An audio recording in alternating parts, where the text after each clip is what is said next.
অন্যরকম কঠিন পরিস্থিতিতে সরকার, জামাত জনতা বিএনপির জন্য বড় সুখবর। জনগণ কিছুটা হলেও একটু স্বস্তিতে থাকবে। আমরা কথা বলছি ২৬ জুন ২৪। দর্শক, একটা খবর কালবেলার প্রো আওয়ামী লীগ পত্রিকা, কিন্তু এটা মনে রাখবেন, বড় দুর্নীতিবাজরা আতঙ্কে, বেনজির মতিউর আলোচনায়। তো বড় দুর্নীতিবাজরা, এই দুর্নীতিবাজ কিন্তু পুলিশের দুর্নীতিবাজ বা প্রশাসনের দুর্নীতিবাজ, এরা সবাই আতঙ্কে। এর মানে পুলিশের সার্ভিং কর্মকর্তারাও কিন্তু আতঙ্কে। এই যে খবরটা, এই আতঙ্কটা, এটা সাধারণ জনগণ, জামাত, বিএনপি এদের জন্য বড় একটা খুশির খবর, স্বস্তির খবর। কিভাবে দেখেন, এই যে পুলিশের সার্ভিং কর্মকর্তাদের দুর্নীতিও বাজারে আসছে, বিভিন্ন প্রো আওয়ামী লীগ পত্রিকায় আসছে, এর মানে পুলিশের ভিতর থেকে দেয়া হচ্ছে, এবং সার্ভিং কর্মকর্তাদের দুর্নীতি আসছে, দুর্নীতির তথ্য গণমাধ্যমে আসছে। এই বিষয়গুলো বর্তমান কর্মকর্তাদের মনোবলের উপর বড় ধরনের আঘাত হানছে। কিভাবে? যে সবাই কিন্তু এখন চুপচাপ, যে বাড়াবাড়ি না করি, আমার কি হয়ে যায় বলা যায় না, কখন কি ধরা খেয়ে যায় বলা যায় না। তো এতে বিশেষ করে পুলিশের লোকজন, তাদের মূল কাজ কি, সরকারের মূল চাওয়া কি, যে তারা বিএনপি জামাতকে পিটিয়ে তাদের গণতান্ত্রিক আন্দোলন দমন করবে, এই তো। কিন্তু যেভাবে তাদের দুর্নীতি সামনে আসছে এবং তারা যেভাবে নিজেরাই আতঙ্কে আছে, যত বড়ই পাওয়ারফুল পুলিশ হোক, বেনজিরের মতো বাংলাদেশের ইতিহাসে সর্বশ্রেষ্ঠ বা সবচেয়ে বড় পাওয়ারফুল পুলিশ, তিনি জয় বাংলা হয়ে গিয়েছেন। অতএব অন্যান্য পুলিশ কর্মকর্তারা বর্তমানে যারা আছেন, তারা তো ক্ষমতার দিক থেকে বেনজিরের ধারে কাছেও নয়। তো তাদের অবস্থা ১২টা বাজতে মোটর সময় লাগবে না। তো এইভাবে মহা আতঙ্কে ভুগছেন। তো এই কারণে আমি মনে করি, এবং যুক্তরাষ্ট্র নজর রাখছে, বিএনপি জামাতকে পেটাতে এবং জনগণকে হয়রানি করতে পুলিশ একটু ভাববে, একটু দ্বিতীয়বার চিন্তা করবে, দুর্নীতি করতে একটু দ্বিতীয়বার চিন্তা করবে। যারা ভালো কর্মকর্তারা, তারা এখনও আরামে আছেন, তারা শান্তিতে আছেন। ভালো কর্মকর্তারা বড় বড় পদে আসুক, আর দুর্নীতিবাজরা একে একে ধরা পড়ুক, পতন হোক, আমরা সেটাই চাই।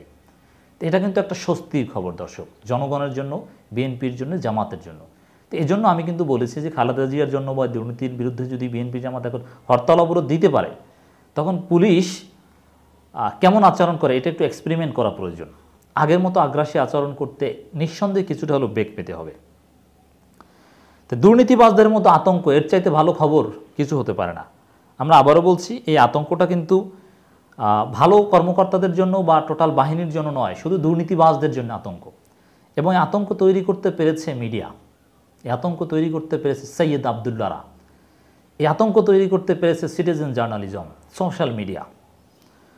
পুলিশের সাবেক মহাপরিদর্শক আইজিপি বেনজির আহমেদ এবং জাতীয় রাজস্ব বোর্ডের এনবিআর কর্মকর্তা মতিউর রহমানের বিপুল পরিমাণ অবৈধ সম্পদের তথ্য সামনে আসায় সরকারের বিভিন্ন দপ্তরে দুর্নীতিবাজ কর্মকর্তা কর্মচারীরা এখন আতঙ্কে আছেন। সবচাইতে বড় ঘটনা ঘটেছে এই মতিউরের কারণে। মতিউরের ঘটনা দিয়ে সার্ভিং কর্মকর্তারা বেশি শিক্ষা লাভ করছে। কারণ মতিউর কোনো দোষ করেননি, কোনো পলিটিক্যাল অফেন্স করেননি, বা বিরোধী দলের উপর দমনপীড়নও করেননি। মতিউর কিন্তু একেবারে নিরীহ আওয়ামী কর্মকর্তা। কিন্তু তার ছেলের কিসের ঘটনা কি, কিভাবে কি হয়ে গিয়েছে, এটা ন্যাচারাল পানিশমেন্টের মতো, এভাবে হওয়ার কথা নয়, অপ্রত্যাশিত। অতএব এত নির্ভেজাল, এত সচেতন মতিউর, যে মতিউরের বিরুদ্ধে বিএনপি জামাতের ক্ষোভ থাকার কথা নয়, সেই মতিউরই ধরা খেলো। আর যারা পলিটিক্যালি হয়রানি করে বিরোধী দলকে, তারা ধরা খাওয়াটা তো খুব সহজ। অতএব আতঙ্কটা কিন্তু মতিউরের মাধ্যমে বেশি ছড়িয়েছে। কখন কার আমলনামা গণমাধ্যমে উঠে আসে, সেই আশঙ্কা দিন কাটছে তাদের। তো এটা আরও কারণ হচ্ছে যে আমরা যেটা বলছি, যে আসলে প্রশাসনের ভিতর থেকেই তাদের দুর্নীতির তথ্য তাদেরই প্রতিপক্ষ কেউ দিয়ে দিচ্ছে। এ কারণে আতঙ্কটা তাদের আরও বেশি। অপকর্মের তথ্য ফাঁস হওয়া ঠেকাতে অনেকেই অধীনস্থ কর্মচারীদের সমীহ করে চলছেন। চিন্তা করেছেন? এখন সিনিয়ররা জুনিয়রদের স্যার বলছেন, হুজুর করছেন।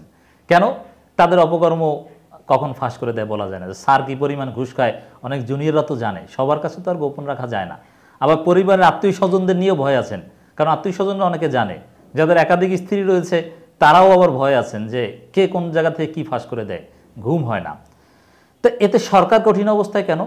যে সরকার বিরোধীদের উপর দমনপীড়ন করতে একচ্ছত্রভাবে যেভাবে প্রশাসনকে কাজে লাগাতো বা যা বলতো, দুর্নীতি করার ব্ল্যাঙ্ক চেক দিয়ে যা ইচ্ছা তা করিয়ে নিত, সেটা করানোর ক্ষেত্রে একটু হলেও বেগ পাওয়া লাগতে পারে বলে আমরা মনে করি। অপকর্মের তথ্য ফাঁস হওয়া ঠেকাতে অনেকেই অধীনস্থ কর্মচারীদের সমীহ করে চলছে। পুলিশ, কাস্টমস ও প্রশাসনের পাশাপাশি প্রকৌশল সম্পর্কিত বিভিন্ন ক্যাডারও এমন পরিস্থিতি বিরাজ করছে বলে জানা গেছে। সত্যি এই নিউজগুলো আমাদের জন্য খুব স্বস্তির, খুব আনন্দের।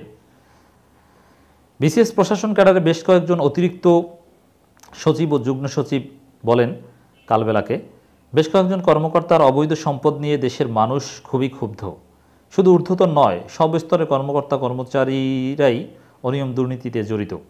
ফলে একজনের দুর্নীতি ধরা পড়লে স্বাভাবিকভাবে অন্যদের মধ্যে আতঙ্ক দেখা যায়, এবং যিনি ধরা পড়েন তিনিও চান যে শুধু আমি ধরা পড়েছি, আরও যারা করে ওরাও ধরা পড়ো, ওই জন্য তিনি নিজেও এগুলো ফাঁস করে দিতে পারেন, জানেন তো। তবে এবারের মতো এত বড় দুর্নীতি আগে কখনো প্রকাশ হয়নি। ফলে সাধারণ কর্মচারীরাও মহা টেনশনে আছেন। কে কখন কার বিরুদ্ধে অভিযোগ তোলেন অনেকেই সেই শঙ্কায় আছেন, অনেকেই গণমাধ্যম নিয়ে আতঙ্কে রয়েছেন। সাংবাদিকতার বিজয়, সোশ্যাল মিডিয়ার বিজয়, এই জন্য গণমাধ্যমকে সরকার নানানভাবে নিপীড়ন করার একটা চেষ্টা করতে পারে এই পরিস্থিতি উত্তরণের জন্যে। কিন্তু না, আমাদেরকে সচেতন থাকতে হবে। তারা আরও বলেন, দুর্নীতির তথ্য গণমাধ্যম ও সামাজিক যোগাযোগ মাধ্যমে প্রকাশ হওয়ায় সাধারণ মানুষের সরকারি চাকরিজীবীদের উপর আস্থা হারাচ্ছেন। সরকারি চাকরিজীবীদের না, দুর্নীতিবাজদের উপর আস্থা হারাচ্ছেন। আমরা কোনো বিশেষ বাহিনীর বিরুদ্ধে বলতে চাই না, পুলিশ আমাদের বন্ধু বাহিনী হিসাবে, কিন্তু আমরা শুধু দুর্নীতিবাজদের বিরুদ্ধে লড়াই করতে চাই। কর্মচারীরা আর কেউ সম্মান করছে না, আত্মীয় স্বজন কেউ সবাই সন্দেহ করছে যে তুমি সরকারি চাকরি করো, তাহলে তোমার কি না কি আছে। এই বিষয়টা কিন্তু জরুরি ছিল। মনে মনে সরকারি কর্মচারীদের ঘৃণা করছেন, সামাজিকভাবে সম্মানহানি হচ্ছে সব চাকরিজীবীর। এ কারণে তুলনামূলকভাবে সৎ কর্মকর্তারা বিব্রত অবস্থায় পড়ছে। না, এটা ঠিক না। যারা সৎ তাদেরকে আমরা স্যালুট দিই। সরকারি কর্মকর্তা, সরকারি দপ্তর, এরা ছাড়া একটা রাষ্ট্র চলতে পারে না, পুলিশ ছাড়া একটা রাষ্ট্র চলতে পারে না। এদেরকে লাগবেই, পুলিশ, অ্যাডমিন, কাস্টমস, এদেরকে লাগবেই। এজন্য ঢালাওভাবে বাহিনী ক্ষতিগ্রস্ত হোক আমরা চাই না। সৎ কর্মকর্তারা যেন বুক ফুলিয়ে চলতে পারে, তাদেরকে আমরা স্যালুট দিয়ে মাথায় তুলে রাখতে চাই, সততা প্রচার করতে চাই। যারা সৎ দুর্নীতি করেন না তারাই মূল পোস্ট পজিশনগুলো আসবেন, এটাই আমাদের প্রত্যাশা। কর্মকর্তাদের দাবি, প্রশাসনের সবাই দুর্নীতিবাজ নন। দেশে ভালো ও সৎ কর্মকর্তারা আছেন, দুর্নীতিবাজদের কারণে তারা এখন কোণঠাসা। রাইট, সেই কোণঠাসা অবস্থা থেকে তারা পাওয়ারফুল অবস্থানে আসুক। অনেক ভালো কর্মকর্তা আছে, আমরা জানি, আমরা বিশ্বাস করি এবং আমরা চিনি যে সৎ কর্মকর্তা, পুলিশেও হাজারো লক্ষ সৎ কর্মকর্তা আছে, আমার পরিচিত আছে, ঊর্ধ্বতন থেকে শুরু করে নিম্ন পর্যায়ের আছে। সাবেক সচিব একে আব্দুল আউয়াল মজুমদার বলেন, দুর্নীতি পৃথিবীর সব দেশেই আছে, তবে বাংলাদেশের দুর্নীতি অন্যান্য দেশকে হার মানিয়েছে। সম্প্রতি সরকারি চাকরিজীবীদের দুর্নীতির বড় বড় সংবাদ প্রকাশিত হয়েছে। কিছু কিছু কর্মকর্তাদের সীমাহীন দুর্নীতির কারণে দেশ ও সমাজের মানুষ এখন আর সরকারি চাকরিজীবীদের বিশ্বাস করে না, সম্মানও করে না, বরং দেখলেই নানা অনিয়ম দুর্নীতির প্রসঙ্গ তুলে সেগুলো নিয়ে আলোচনা করতে চান। একসময় সরকারি চাকরিজীবীদের কাছে মেয়ে বিয়ে দেওয়া একটা বড় একটা আগ্রহের বিষয় ছিল, কিন্তু এখন সামাজিকভাবে অপমান হওয়ার একটা ভয় এবং যে কোনো সময় ধরা পড়তে পারে, তার সাজানো সংসার তছনছ হয়ে যেতে পারে, এই ভয়ও এখন সরকারি চাকরিজীবীদের অনেকে এড়িয়ে চলবেন। তবে এটা ভালো যে সরকারি চাকরিজীবীদের কাছে মেয়ে বিয়ে দিতে হবে, এই নোংরা মানসিকতা, এটা ঠিক না। হ্যাঁ, মেয়ে বিয়ে দিতে হবে চরিত্র দেখে, আর ইনকাম করার যোগ্যতা তো থাকতেই হবে।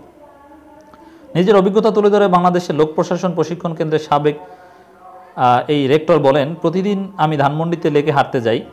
আমার হাঁটার সাথীরা জিজ্ঞেস করেন ঢাকায় আমার নিজের বাড়ি আছে কিনা। আমি তাদের বলি, আমার নিজের বাড়ি থাকবে কি করে, আমি 7 বছর সরকারের সচিব ছিলাম, আমরা স্থায়ী সরকারি চাকরি করেছেন, আমরা যে বেতন বাড়ি ভাতা পেয়েছি তা দিয়ে ঢাকায় বাড়ি কিংবা ফ্ল্যাট কেনা সম্ভব না। এখন ঢাকায় বাড়ি, ফ্ল্যাট, বিভিন্ন জায়গায় প্লট আছে, এগুলো ধরা পড়া খুব সহজ, ধরা পড়বেন, আশায় থাকেন। বেশি বেশি সাহস থাকলে বিএনপি জামাতকে পেটান, সামনে মজা বুঝবেন, কত দানে কত চাল। ধরা পড়ছে দর্শক, এগুলো আমাদের জন্য সেলিব্রেট করার মতো খবর।